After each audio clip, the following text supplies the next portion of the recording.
Edward Regan Murphy is an American comedian, actor, and singer. He shot to fame on the sketch comedy show Saturday Night Live, for which he was a regular cast member from 1980 to 1984. He is widely recognized as one of the greatest comedians of all time. Murphy has received accolades such as the Golden Globe Award, a Grammy Award, and an Emmy Award, as well as nominations for an Academy Award and a BAFTA Award. He was honored with the Mark Twain Prize for American Humor in 2015 and the Cecil B. DeMille Award in 2023. Murphy broke out as a movie star in the 1980s films 48 Hours, Trading Places, and Beverly Hills Cop. He established himself as a leading man with starring roles in The Golden Child, 1986, Coming to America, 1988, Harlem Nights, which he also directed, 1989, Boomerang, The Nutty Professor, 1996, Dr. Dolittle, 1997, Bowfinger, 1999, Daddy Daycare,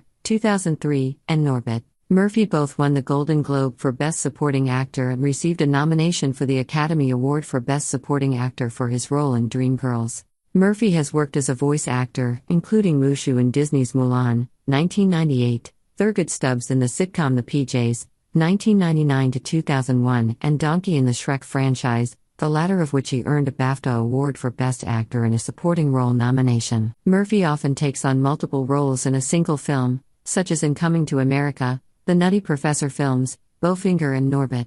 This is intended as Murphy's tribute to one of his idols, Peter Sellers. After starring in a string of children's films, he had a career resurgence with leading roles in films such as Tower Heist, 2011, Dolomite Is My Name, 2019, Coming to America, 2021, You People and Candy Cane Lane. In 2020, he won his first Primetime Emmy Award for Outstanding Guest Actor in a Comedy Series for hosting Saturday Night Live. Murphy's films have grossed over $3.8 billion, $6.5 billion adjusted for inflation, in the United States and Canada box office, and over $6.7 billion worldwide. In 2015, his films made him the sixth highest grossing actor in the United States. As a singer, Murphy has released 3 studio albums, including How Could It Be, 1985, So Happy, 1989, and Love's Alright, 1993. He is also known for the hit song Party All the Time from 1985. Murphy was born in Brooklyn, New York City,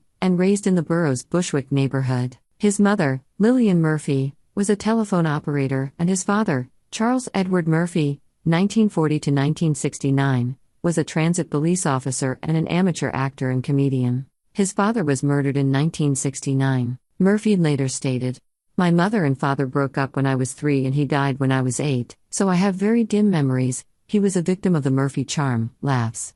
"A woman stabbed my father. I never got all the logistics. It was supposed to be one of those crimes of passion. If I can't have you, no one else will kind of deal." When Murphy's single mother became ill, 8-year-old Murphy and his elder brother Charlie, 1959 to 2017, lived in foster care for 1 year. In interviews, Murphy has said his time in foster care was influential in developing his sense of humor. Later, he and his brother were raised in Roosevelt, New York, by his mother and stepfather Vernon Lynch, a foreman at an ice cream plant. When Murphy was 15, he listened to Richard Pryor's comedy album That Nigger's Crazy, which inspired his decision to become a comedian. As a child, Murphy developed playing multiple characters in imitation of his acting hero, Peter Sellers. Other early influences included Bill Cosby, Red Fox, Robin Williams, Muhammad Ali, Bruce Lee, and Charlie Chaplin.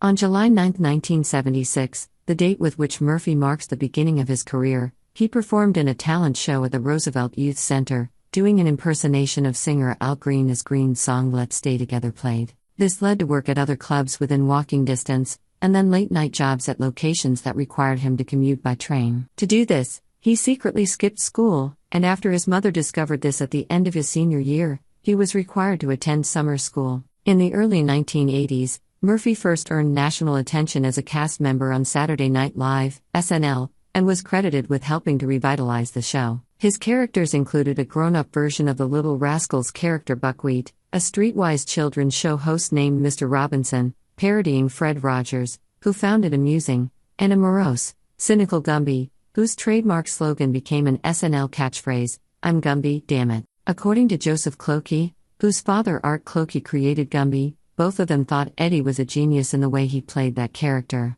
The buckwheat character was retired in spectacular fashion, assassinated, on camera, in front of 30 Rockefeller Plaza, at Murphy's request, after he grew tired of constant demands from fans to do buckwheat. In Rolling Stone's February 2015 appraisal of all 141 SNL cast members to date, Murphy was ranked second, behind John Belushi. It is customary, and accurate, to say that Eddie Murphy is the only reason SNL survived the 5-year wilderness without Lorne Michaels, the magazine noted.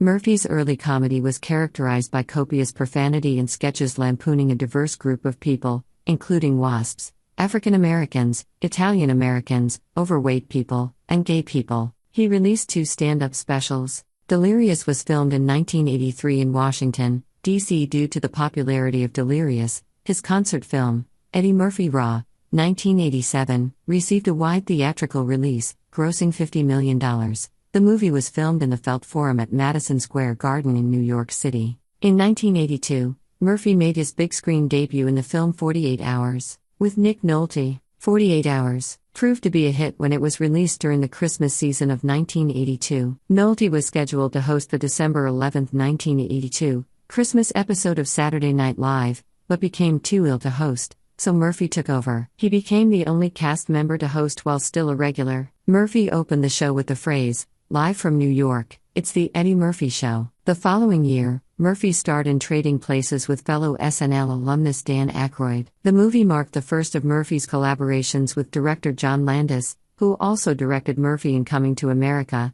1988, and Beverly Hills Cop 3, 1994. Trading Places was an even greater box office success than 48 Hours.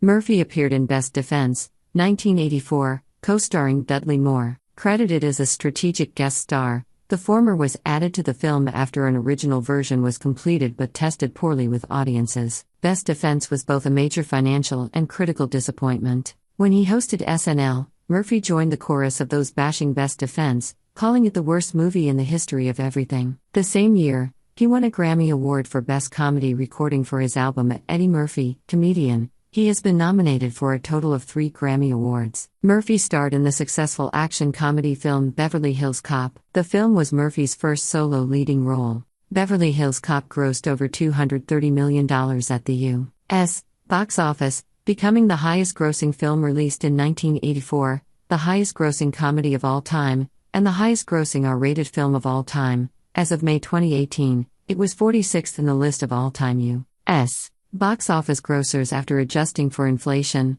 3rd highest amongst R-rated films. Murphy was offered a part in Star Trek IV, The Voyage Home, 1986, a role that, after being heavily rewritten from comic relief to love interest, ultimately went to Catherine Hicks. By this time, Murphy's near-exclusive contract with Paramount Pictures rivaled Star Trek as Paramount's most lucrative franchise. By 1986, he launched Eddie Murphy Television Enterprises with a deal at Paramount Television. In his next subsequent role, he starred in the supernatural comedy The Golden Child. Although The Golden Child performed well at the box office, the movie was not as well received as 48 Hours, Trading Places, and Beverly Hills Cop. Well, Eddie Murphy's older brother Charlie Murphy has died at the age of 57 from leukemia. The stand-up comedian, who is also an actor, had been battling the blood cancer and getting treatment at the time of his death, his manager confirmed to TMZ. Well guys, what are your thoughts? Do tell us. Thanks for watching.